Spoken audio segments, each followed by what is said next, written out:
Hello students, welcome to the YouTube channel of Delta 4 Institution। इस video में जो हमने लास्ट वीडियो में चैप्टर स्टार्ट किया था दैट इज़ फंडामेंटल्स, वो ही कंटिन्यू करेंगे। लास्ट वीडियो में हमने थ्योरेटिकल कॉन्सेप्ट्स कवर करे थे। आज उन्हीं थ्योरेटिकल कॉन्सेप्ट्स पर हम जो है प्रैक्टिकल क्वेश्चंस करना सीखेंगे। जिन भी स्टूडेंट्स ने मेरा last video that is part 1 of fundamental accounting fundamentals नहीं देखा है, वो डिस्क्रिप्शन बॉक्स में उसका लिंक दिया है, सबसे पहले जाके वो देखें, फिर इस वीडियो के साथ कंटिन्यू करें फॉर बेटर अंडरस्टैंडिंग। आज का टॉपिक स्टार्ट करने से पहले हम लास्ट लेक्चर में जो हमने टॉपिक्स कवर किए थे उसकी हम रिवीजन करेंगे। It will be a quick revision. इससे क्या होता है, क्विक रिवीजन से ये हेल्प होती है कि स्टूडेंट्स को जो मैटर हमने लास्ट उसमें पढ़ाया था वो भूलते नहीं हैं, वो उनकी मेमोरी में रिटेन रहता है एंड उनको फ्यूचर में क्वेश्चन सॉल्विंग के टाइम पे वो बहुत ज़्यादा हेल्प करता है। मिस्टेक्स के चांसेस बहुत ही ज़्यादा कम होते हैं। तो हम स्टार्ट करते हैं अपना क्विक रिवीजन। लास्ट वीडियो में मैंने 4 टॉपिक्स कवर किए थे, मेन टॉपिक्स। पहला टॉपिक था कॉन्सेप्ट्स। मैंने कॉन्सेप्ट्स के अंदर मैंने 4 फर्दर बेसिक कॉन्सेप्ट्स आपको बताए थे जो हमें इस चैप्टर में बहुत ज़्यादा हेल्प करने वाले हैं। तो हम पहले उसकी रिवीजन करेंगे, फिर हम आगे के टॉपिक्स कवर करेंगे। पहला टर्म है पार्टनरशिप, दूसरा partners, third one is partnership deed,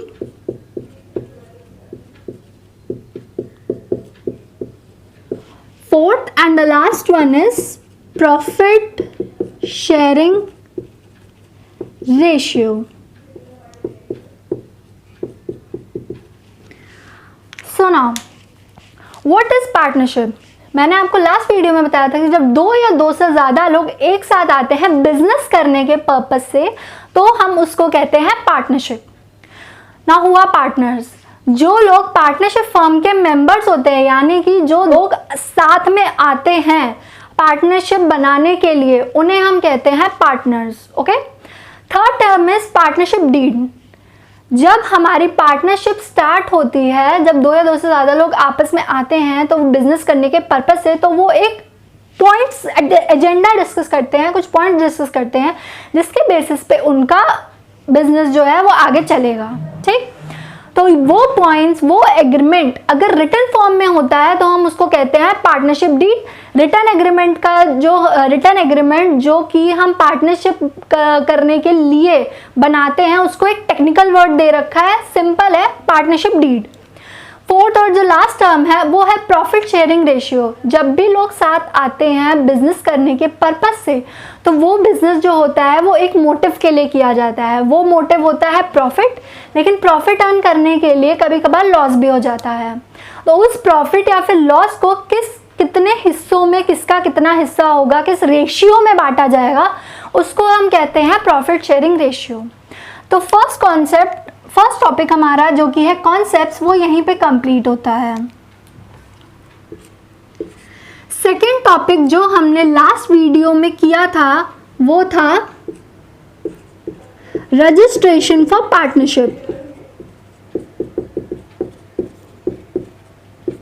registration for partnership firm. इसमें हमने ये पूछा था, मैंने आपसे एक क्वेश्चन किया था कि रजिस्ट्रेशन पार्टनरशिप फर्म का कंपलसरी है या नहीं, जिसका आंसर था नो। वाई? बिकॉज हमारा जो एक एक्ट बनाया गया है पार्टनरशिप फर्म्स के लिए that is the partnership act 1932, उसके अंदर ये साफ साफ बोला गया है कि पार्टनरशिप फर्म का रजिस्ट्रेशन कराना सिर्फ और सिर्फ पार्टनर्स की मर्जी के ऊपर है। अगर वो कराना चाहे तो करा सकते हैं, नहीं कराना चाहे तो ना कराएं। उसके एडवांटेजेस होते हैं, डिसएडवांटेजेस होते हैं ना कराने के, एडवांटेजेस होते हैं कराने के। वन ऑफ देम वाज कि सामने वाली पार्टी ने अगर आपको फ्रॉड किया है आपके साथ तो आप उसके लिए उसको स्यू कर सकते हैं, उसके ऊपर केस कर सकते हैं। लेकिन अगर आपका रजिस्ट्रेशन नहीं है तो आप स्यू से नहीं कर सकते, उसको आप केस नहीं कर सकते उसके ऊपर, लेकिन सामने वाली पार्टी आपको बोथ द केसेस में स्यू कर सकती है। इसमें सिर्फ यही बात थी, इसमें एक टर्म जो थी वो याद करने वाली थी, that is the partnership act 1932। ये बहुत ही इंपॉर्टेंट टर्म थी, इसको मैंने आपको नोट करने के लिए भी कहा था। ओके, जिसने नोट नहीं किया वो दोबारा कर सकता है। थर्ड जो टॉपिक था हमने किया था वो था accounting treatment in case of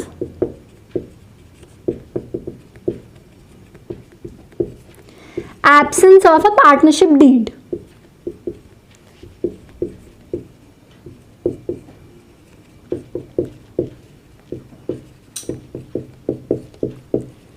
ये बहुत ही इंपॉर्टेंट टॉपिक था, इसी के ऊपर आपके जो है काफ़ी सारे प्रैक्टिकल क्वेश्चंस के सोल्यूशन डिपेंड करता है।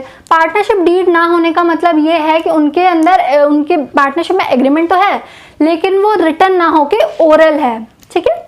तो जब पार्टनरशिप डीड एब्सेंट होती है उसके अंदर मैंने 5 पॉइंट्स कवर किए थे। First was interest on capital. Interest on capital दिया जाएगा या नहीं दिया जाएगा।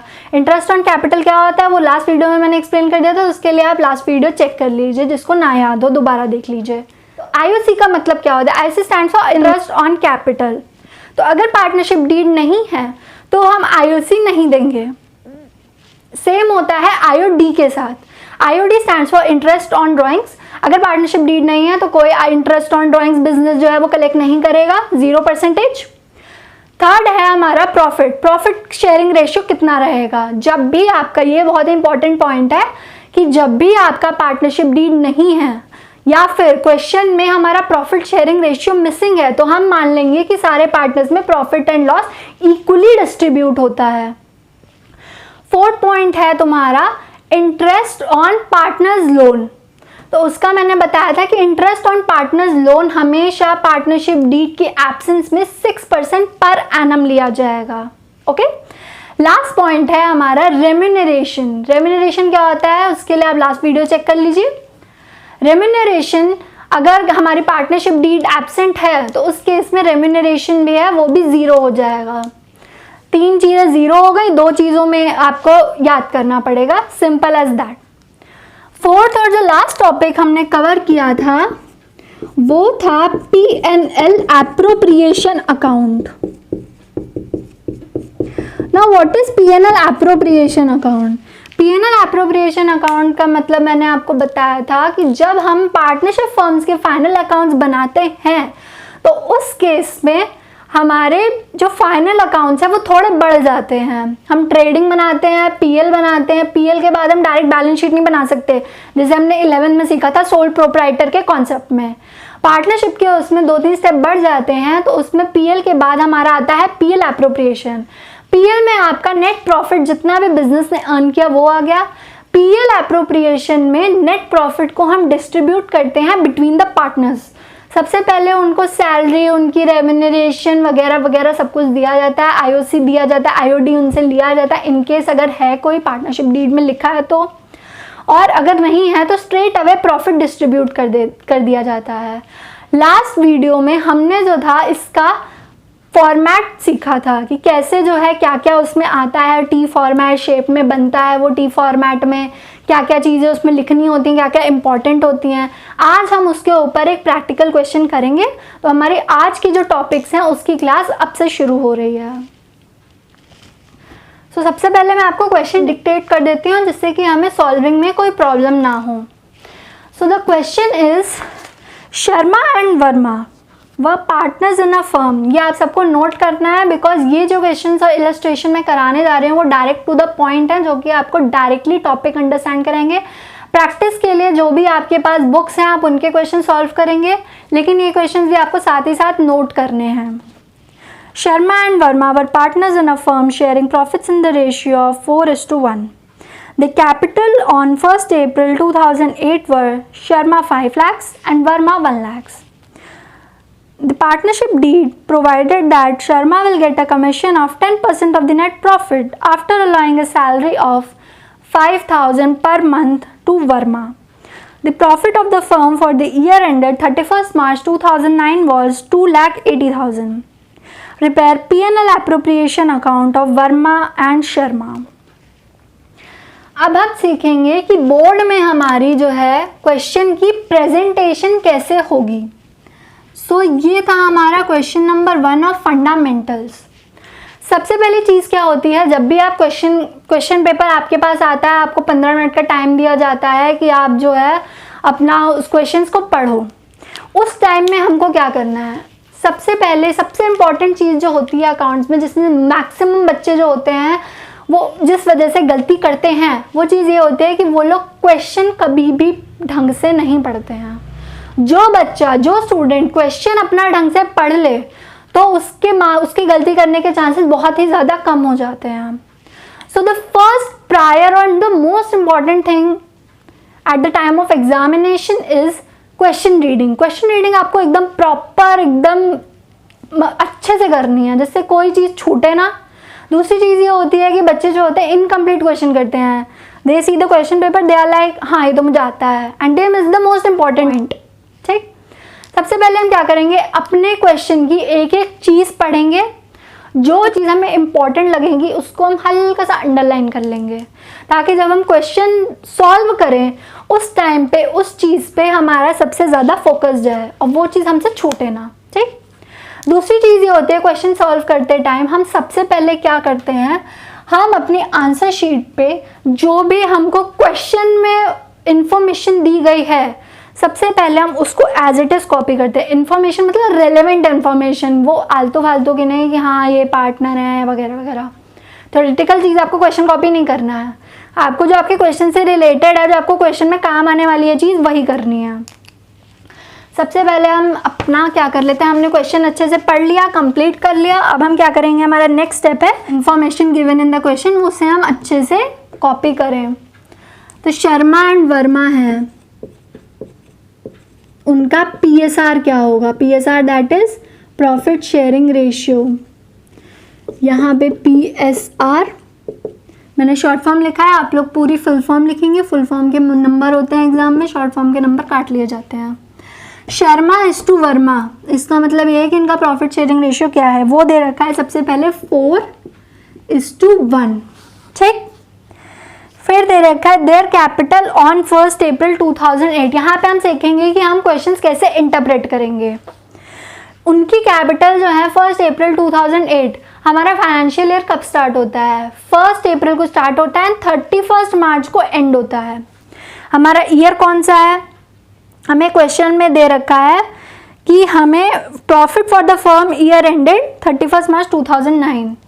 तो हमारा मतलब ये, इस क्वेश्चन का मतलब इसमें ये पॉइंट कहा जा रहा है कि 31 मार्च 2009 को हमारा फाइनेंशियल ईयर खत्म हुआ, तो ऑब्वियसली 1 अप्रैल 2008 को वो शुरू हुआ होगा। That is common sense. Okay, so capital जो है यहाँ पे वो ओपनिंग दे रखी है, 1 अप्रैल 2008 की दे रखी हैं, मतलब कि वो हमारी ओपनिंग कैपिटल्स हैं ऑफ शर्मा एंड वर्मा।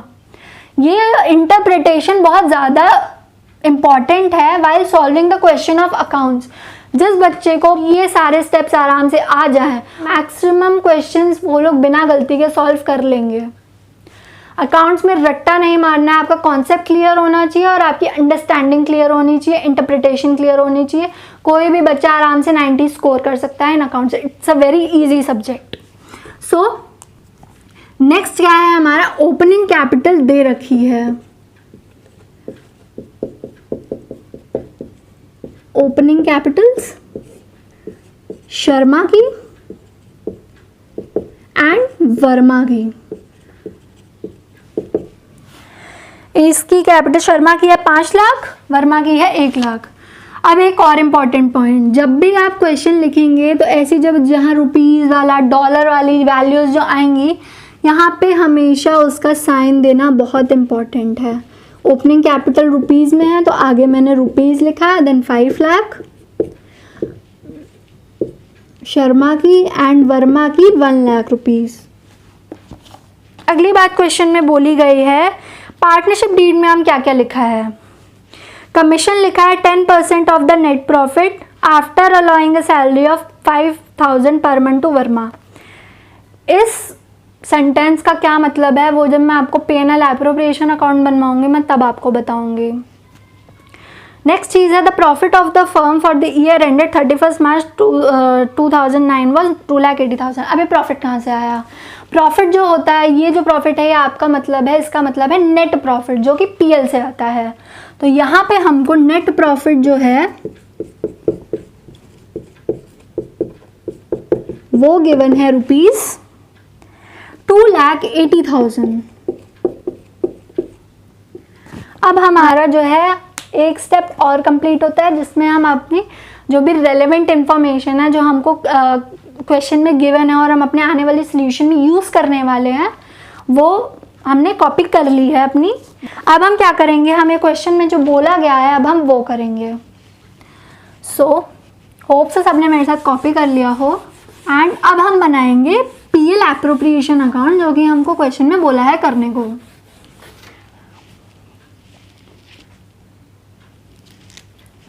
सबसे पहले बात होती है प्रॉपर फॉर्मेट।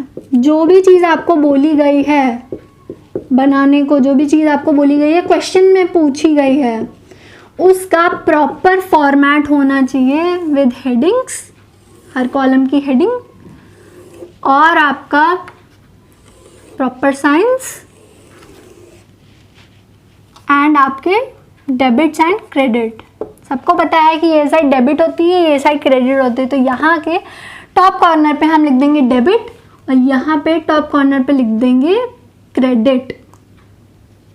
अब हम क्या करेंगे, अपनी कॉलम हेडिंग्स डालेंगे। यहाँ पे मैंने आपको बताया था आ जाएगा पर्टिकुलर्स, यहाँ पे अमाउंट, अमाउंट हमारा रुपीज़ में होगा तो ब्रैकेट में हम डाल देंगे रुपीज़। फिर नेक्स्ट यहाँ पे भी हमारा पर्टिकुलर्स आ जाएगा और यहाँ पे आ जाएगा अमाउंट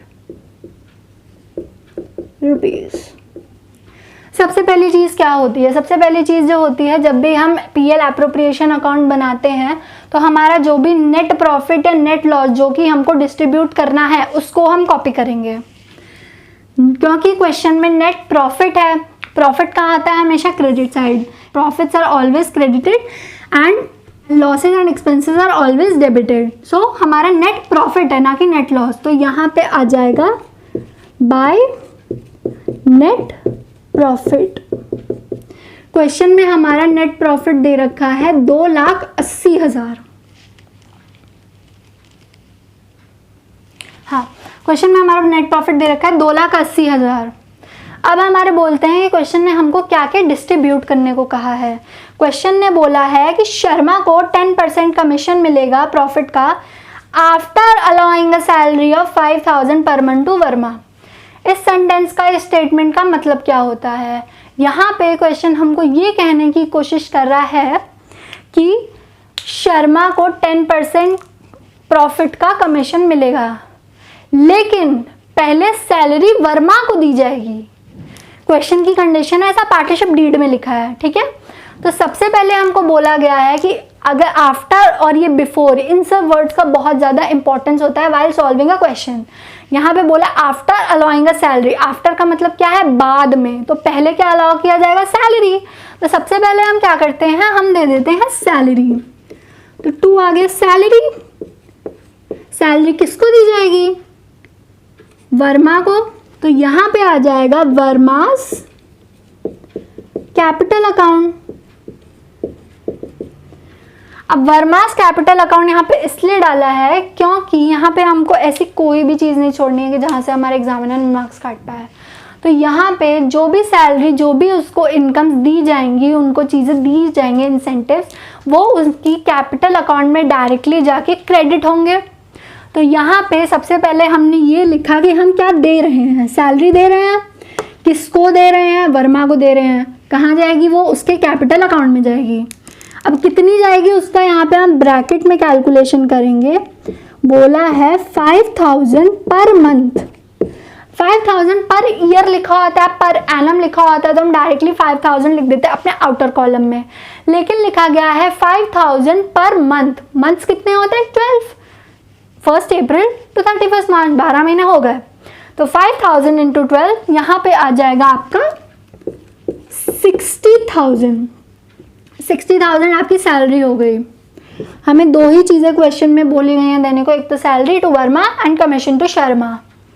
तो यहाँ पे आ गया टू कमीशन। अब कमीशन में किसको दिया जाएगा? सबसे पहले हमने लिखा कमीशन क्या दिया जा रहा है, किसको दिया जाएगा? शर्मा को दिया जाएगा। और कहाँ जाएगा वो?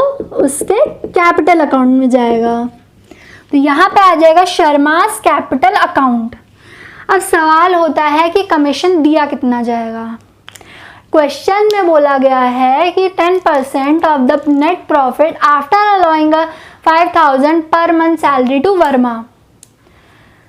10% दिया जाएगा नेट प्रॉफिट का, ठीक, लेकिन उसमें से वर्मा की सैलरी जो है वो डिडक्ट कर दी जाएगी। उसको सैलरी देने के बाद जितना प्रॉफिट बचेगा उसका 10% जो है वो हमें अपने उसको क्या नाम है, शर्मा को कमीशन देना उतना। नेट प्रॉफिट है आपका 2,80,000। यहाँ ब्रैकेट में मैं कैलकुलेशन कर रही हूँ। 10% of double bracket 10% of 2,80,000 minus salary है 60,000। इसका आप सेपरेट वर्किंग नोट भी बना सकते हैं। यहाँ पे मैं आपको वर्किंग नोट बनाना नहीं सिखा रही हूँ क्योंकि बहुत ही छोटा क्वेश्चन है। आगे जाके हम लोग वर्किंग नोट भी बनाना सीखेंगे। तो यहाँ पे क्या आएगा? सबसे पहले हम सब जानते हैं कि इनर ब्रैकेट, छोटा ब्रैकेट जो हमारा स्मॉल ब्रैकेट हम उसको सॉल्व करते हैं, बाद में हम बड़ा ब्रैकेट बिग ब्रैकेट जो है हमारा उसको सॉल्व करते हैं। 2,80,000 माइनस 60,000 ये हो गया 2,20,000। इसका 10% आ जाएगा 22,000।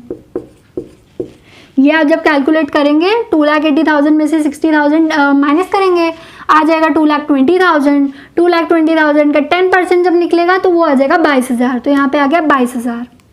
अब हमें क्वेश्चन में कुछ नहीं करने को बोला गया है, हमें सिर्फ क्या करना है, अपना प्रॉफिट डिस्ट्रीब्यूट करना है। मैंने आपको लास्ट क्लास में जब इसका फॉर्मेट बताया था पीएल एप्रोप्रिएशन का, तब मैंने क्लियरली बोला था कि जो भी प्रॉफिट बचता है पार्टनर्स को डिस्ट्रीब्यूट करने के लिए उसको हम कहते हैं डिविजिबल प्रॉफिट। तो यहाँ पे हमने लिख दिया 2 डिविजिबल प्रॉफिट।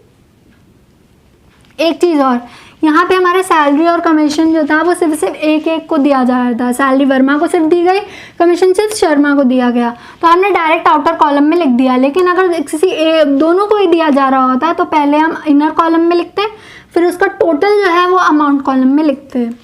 तो इस क्वेश्चन डिविजिबल प्रॉफिट जो है उसमें हम यही करेंगे। सबसे पहले लिखते हैं शर्मास कैपिटल अकाउंट, नीचे वर्मास कैपिटल अकाउंट।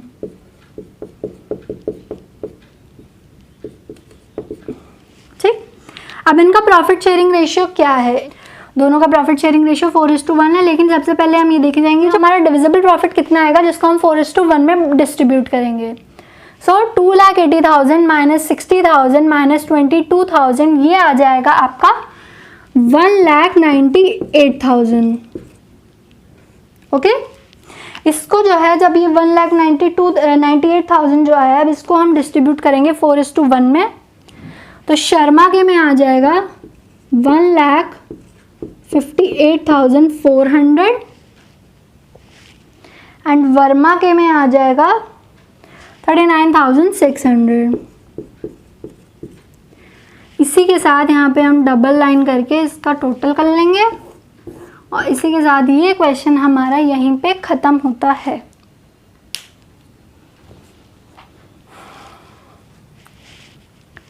अब इसको जल्दी से कॉपी कर लीजिए, फिर हम अपना नेक्स्ट टॉपिक स्टार्ट करते हैं। नेक्स्ट जो हमारा सब टॉपिक है जो कि हम पीएल एप्रोप्रिएशन अकाउंट के अंडर स्टार्ट करने वाले हैं वो होगा, एक तो 2 टॉपिक्स हैं, सब टॉपिक्स हैं। एक है आपका, एक सेकेंड,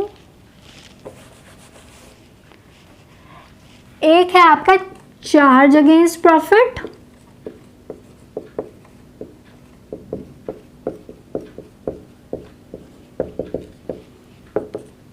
और दूसरा है आपका एप्रोप्रिएशन ऑफ प्रॉफिट।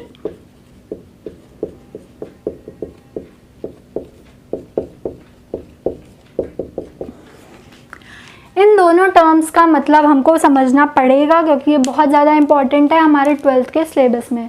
इन दोनों वर्ड्स के ऊपर ही आपका क्वेश्चन का पूरा सोल्यूशन डिपेंड करता है। Now what is charge against profit?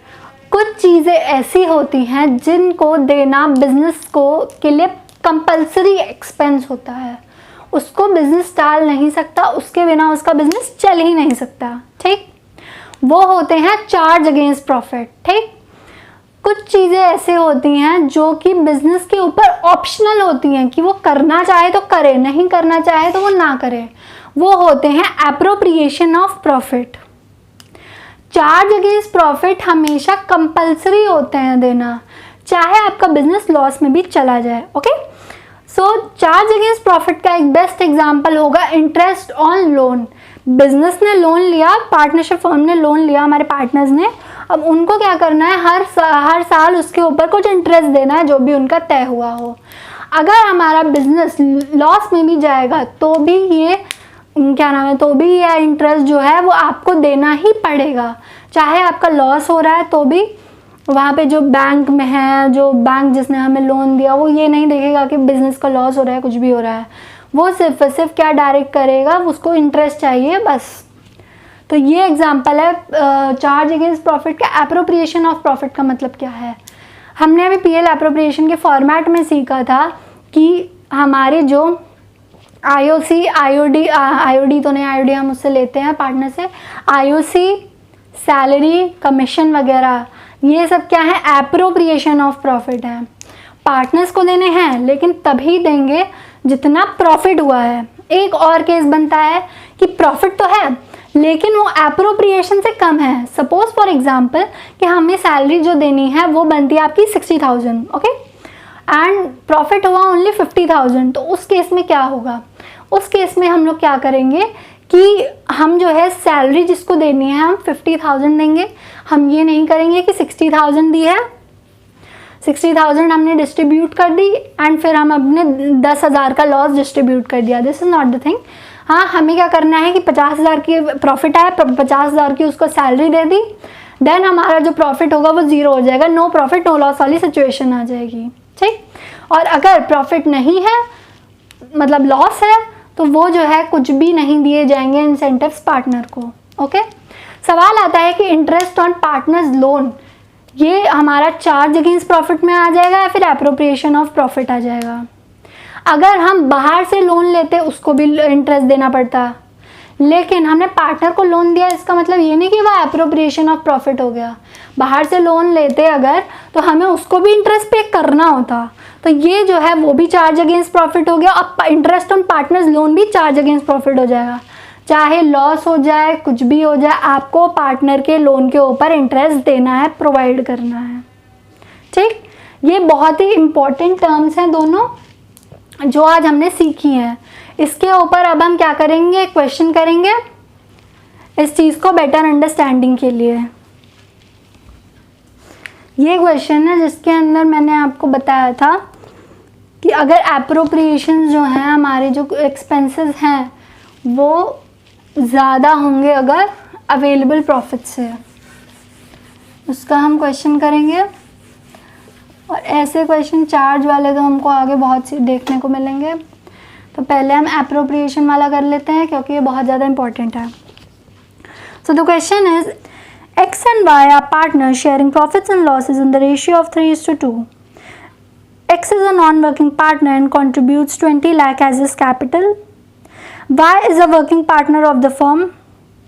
The partnership deed provides for interest on capital at the rate 8% per annum and salary to every working partner 8,000 per month. Net profit before providing for IOC, that is interest on capital, and partner salary for the year ended 31st March 2016 was 80,000. Show the distribution of profits. जब भी हमको question में बोला जाता है show the distribution of profit, उसका मतलब ये होता है कि पीएल एप्रोप्रिएशन अकाउंट बनाओ, because distribution of profits is always shown in the PL appropriation account. हमेशा उसी में हम लोग दिखाते हैं। तो हम क्या करेंगे, ये है हमारा क्वेश्चन नंबर 2 फंडामेंटल्स में। सबसे पहले हमारा काम होता है कि हमने क्वेश्चन ठीक से पढ़ लिया, पूरा पढ़ लिया। अब हम क्या करेंगे, क्वेश्चन में जो इन्फॉर्मेशन दी गई है हम उसको कॉपी करेंगे। यहाँ पे आ गया हमारा PSR, that is profit sharing ratio, is equal to किसका है, X एंड Y 3:2। तो यहाँ पे आ गया X/Y इज इक्वल टू 3:2। अब क्वेश्चन में बोला गया है कि X एक नॉन वर्किंग पार्टनर है। हमने जो है हमारे 11 में ये सीखा था कि टाइप्स ऑफ पार्टनर्स क्या होते हैं, एक्टिव पार्टनर और स्लीपिंग पार्टनर, जिसमें 2 कॉन्सेप्ट्स थे, बाकी सब तो थे ही थे, लेकिन यहाँ पे हमारे ये 2 रिलेवेंट है। एक्टिव पार्टनर वो पार्टनर होता है जो कि एक्टिवली पार्टिसिपेट करता है in the management of the business, वो बिजनेस चलाने में अच्छे से अपना कॉन्ट्रीब्यूशन देता है। स्लीपिंग पार्टनर वो होता है कि जो बिजनेस के मैनेजमेंट में पार्ट नहीं लेता है, सिर्फ और सिर्फ अपनी कैपिटल वगैरह इन्वेस्ट कर देता है, वो बिजनेस के डे टू डे चीज़ें मैनेज नहीं करता। तो यहाँ पे बोला गया है कि एक्स जो है वो नॉन वर्किंग पार्टनर है, मतलब वो स्लीपिंग पार्टनर है, उसने अपनी कैपिटल लगा दी और वो डे टू डे चीज़ें मैनेज नहीं करता है। और वाई जो है वो एक वर्किंग पार्टनर है, उसकी कैपिटल ही नहीं दी गई है। जब भी हमें ऐसा केस हो जिसमें हमें कैपिटल ना दी हो तो हम मानेंगे कि उसकी कैपिटल 0 है, ठीक। तो यहाँ पे ओपनिंग कैपिटल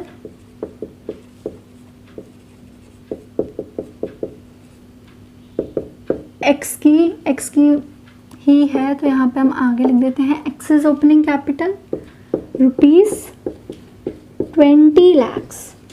ओके, नेक्स्ट चीज़ हमको ये बोली गई है कि IOC का जो हमारा परसेंटेज है वो है 8% पर एनम। तो IOC यहाँ पे आ जाएगा 8% पर एनम। तो ये हम यहीं पे अपनी कैलकुलेशन कर सकते हैं, या फिर हम क्या नाम है वर्किंग नोट भी बना के कर सकते हैं। वर्किंग नोट बना लेंगे तो बहुत अच्छा रहेगा, उसके एक्स्ट्रा मार्क्स अवॉर्ड किए जाते हैं। तो हम यहाँ पे ना बना के हम इसका वर्किंग नोट बनाएंगे कि कैसे आया। और सैलरी जो है वो यहाँ पे आ गई 8,000 पर मंथ।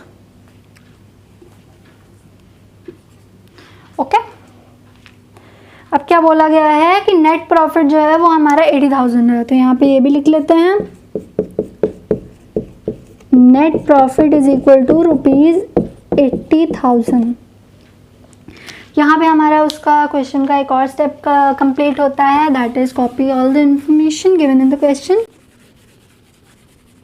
अब हम क्या करते हैं, हमारा स्टेप होता है कि जो भी हमें क्वेश्चन में बोला गया है उसका वो हम बनाएं।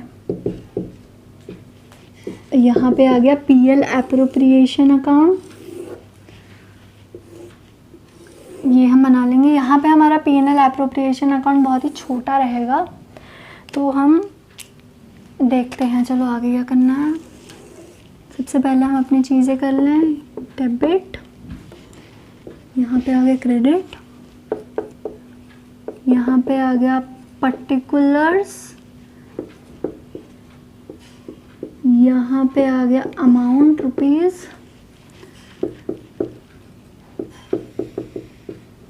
यहाँ पे भी आ गया आपका पर्टिकुलर्स, यहाँ पे आ गया आपका अमाउंट रुपीज़। सबसे पहली चीज़ जो होती है, जब भी हम PL एप्रोप्रिएशन अकाउंट का पूरा फॉर्मेट बना लिया, उसके बाद सबसे पहले हम लिखते हैं net profit and net loss. यहाँ पे नेट प्रॉफिट है तो बाय नेट प्रॉफिट 80,000।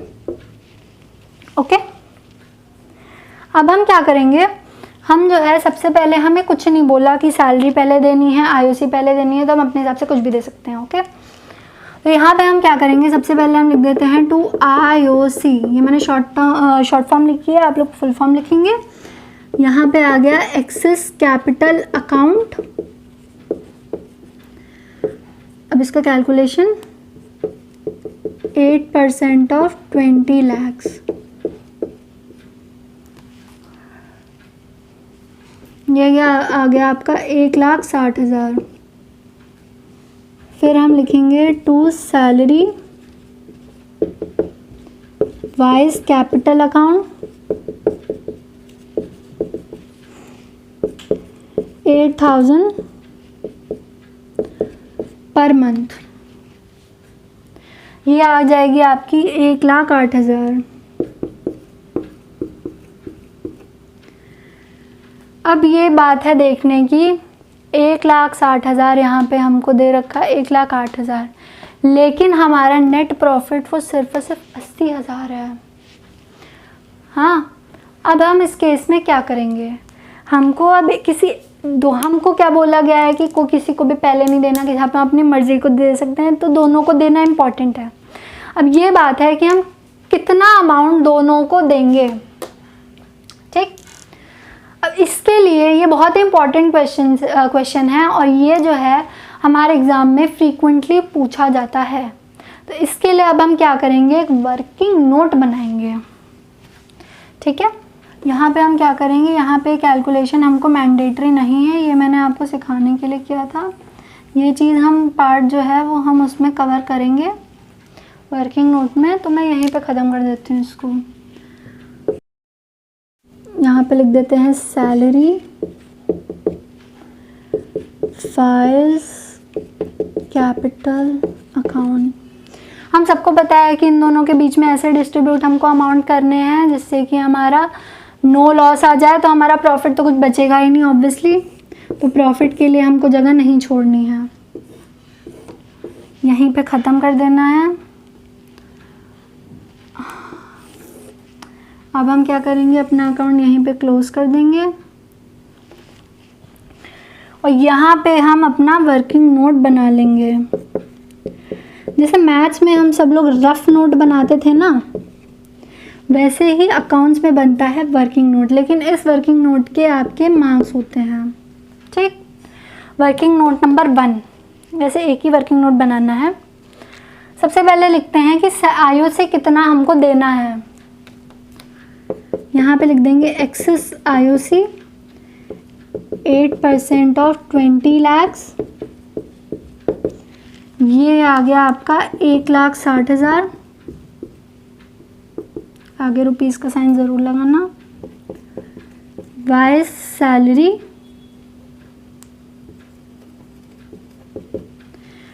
ये आ जाएगी 8,000 पर मंथ। ये आ गई आपकी रुपीस 1,08,000। अब हमें क्या करना है, हमारे पास जो है 1,60,000 हमको IOC देना है और 1,08,000 हमको सैलरी देनी है, लेकिन नेट प्रॉफिट सिर्फ 80,000 ही अवेलेबल है, ठीक। यहाँ पे आप एक और चीज़ लिख सकते हो, दैट इज अवेलेबल प्रॉफिट। ये आ गया रुपीस 80,000। यहाँ तो कॉपी करो, फिर हम अपना आगे का स्टेप करते हैं। अब हम क्या करेंगे, हमारा जो नेक्स्ट स्टेप था, हमने IOC दे दिया X को, IOC stands for interest on capital. अब हम देंगे सैलरी Y को, तो to salary Y's capital account. ये आ जाएगी आपकी 8,000 पर मंथ, तो 8,000 इंटू 12 दैट इज 96,000। ओके। अब हमने ये देखा कि 1,60,000 जो हमारा IOC आ रहा है, और वाई की क्या नाम है उसकी सैलरी जो है वो 96,000 आ रही है। ये दोनों जो है वो हमारे नेट प्रॉफिट से ज़्यादा निकल रहे हैं, 80,000। अगर एक चार्ज अगेंस्ट प्रॉफिट होता तो हम क्या करते हैं, हम लॉस ले आते हैं, लेकिन ये एप्रोप्रिएशन अगेंस्ट प्रॉफिट है, तो जितना प्रॉफिट है हमको उतना ही दोनों में डिस्ट्रीब्यूट करना है। एंड उसके बाद डिस्ट्रीब्यूट करने के लिए हम एक स्पेशल मेथड यूज़ करेंगे, जो कि हम अपने वर्किंग नोट में देखेंगे। तो यहाँ पे हम लोग वर्किंग नोट बनाएंगे। यहाँ पे इसकी अब तो कोई ज़रूरत नहीं है इन अमाउंट्स की, मैंने आपको एक्सप्लेन करने के लिए लिखा था, तो ये मैं रब कर दे रही हूँ। ये हम आपको दोबारा लिखाएंगे वर्किंग नोट में। यहाँ पे डायरेक्टली लिख देते हैं to salary Y's capital account, ठीक। अब हमें भी पता है कि हमारा ऑलरेडी प्रॉफिट जो है हमारे IOC और सैलरी के लिए ही कम पड़ रहा है, तो आगे जाके फ्यूचर के लिए मतलब प्रॉफिट डिस्ट्रीब्यूशन डिविजिबल प्रॉफिट जो है वो हमारा ज़ीरो होने वाला है, हम सबको पता है। तो प्रॉफिट डिस्ट्रीब्यूट नहीं होगा, तो यहीं पे मैं डबल लाइन करके टोटल इसका लिख देंगे बाद में। यहाँ पे मैं अपना अकाउंट क्लोज कर रही हूँ, यहाँ पे मैं अपना अकाउंट क्लोज कर रही हूँ।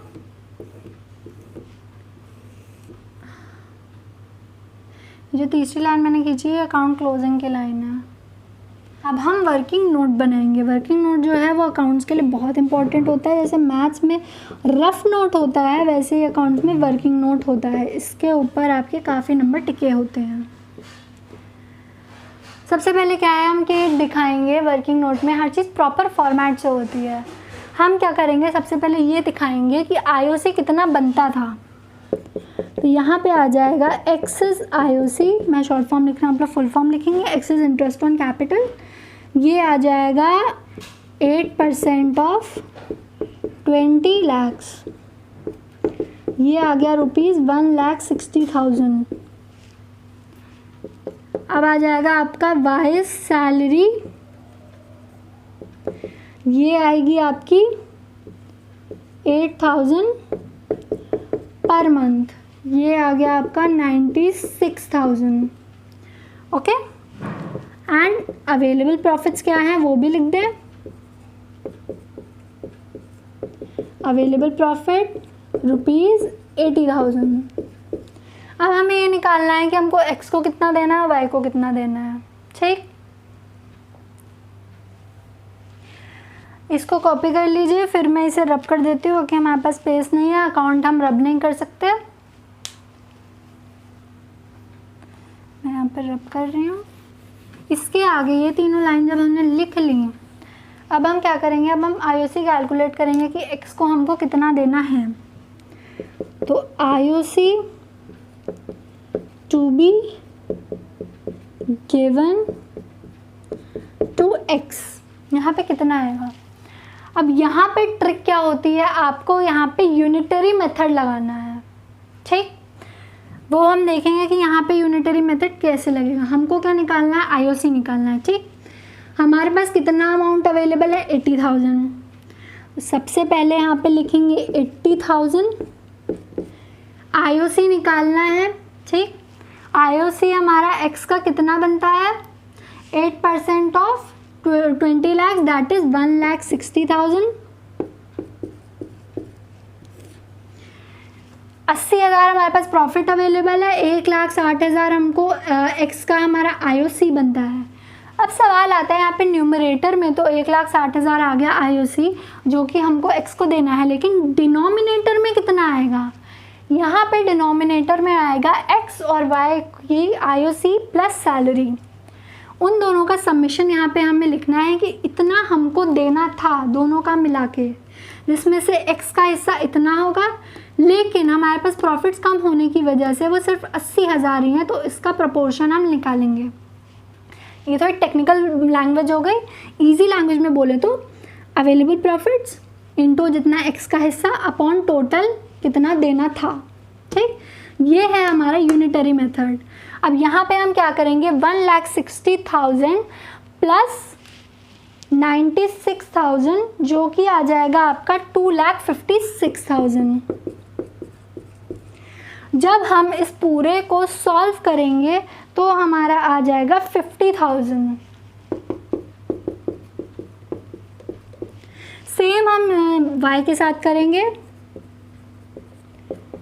Salary to be given to y, 80,000 available profits हैं, 96,000 y को सैलरी दी जाएगी। टोटल कितना देना चाहिए था, वह 2,56,000। यहाँ पे आ जाएगा आपका 30,000। इस मेथड से कभी भी आपकी मिस्टेक नहीं होती है। आप देख लें कि यहाँ पे 50,000 x की अमाउंट आ रही है, 30,000 y की अमाउंट आएगी। इन जब दोनों को जब ऐड किया जाएगा तो यहाँ पे 80,000 ही आएगा। ये आपकी नो प्रॉफिट नो लॉस की सिचुएशन है। इसका सिंपल फॉर्मूला, सिंपल भाषा में इसके याद करने की मेमोरी टेक्निक ये होगी, बार बार बोले, जितना भी प्रॉफिट हमारे पास है, जितना हमें मिलना चाहिए था अपॉन टोटल हमको कितना मिलना चाहिए था। जितना प्रॉफिट हमारे पास है हमको कितना मिलना चाहिए अपॉन टोटल कितना मिलना चाहिए था। इसको जब आप ऐसे करके रटेंगे, नॉट रटेंगे, इट्स अ फॉर्मूला बेसिकली, तो कहीं ना कहीं आपको ये चीज़ याद करनी पड़ेगी। अगर आप कॉन्सेप्चुअली इसको अंडरस्टैंड कर सकते हैं तो बहुत अच्छी बात है। आप इसको क्या नाम है, इस फॉर्मूले से अगर करेंगे तो आपका क्वेश्चन कभी भी गलत नहीं होगा। तो यहाँ पे हम अपने अकाउंट पे आ जाते हैं। यहाँ पे IOC X का आ गया 50,000 एंड Y का आ गया 30,000 सैलरी, टोटल 80,000 एंड 80,000। सो ये क्वेश्चन हमारा यहीं एंड होता है। प्रॉफिट कुछ बचा ही नहीं तो डिस्ट्रीब्यूशन के लिए था ही नहीं। So no profit no loss की सिचुएशन हो गई तो कुछ बटेगा नहीं। जो चीज़ हमारे पास अवेलेबल थी उसको हमने बांट दिया और फॉर्मूला मैंने आपको सिखा दिया। सो आज की क्लास हम यहीं पे ख़त्म करते हैं। See you in the next class. Hope so you are doing well, and don't forget to like and share this video, and don't forget to subscribe the channel. Stay tuned. See you in the next video. Thank you.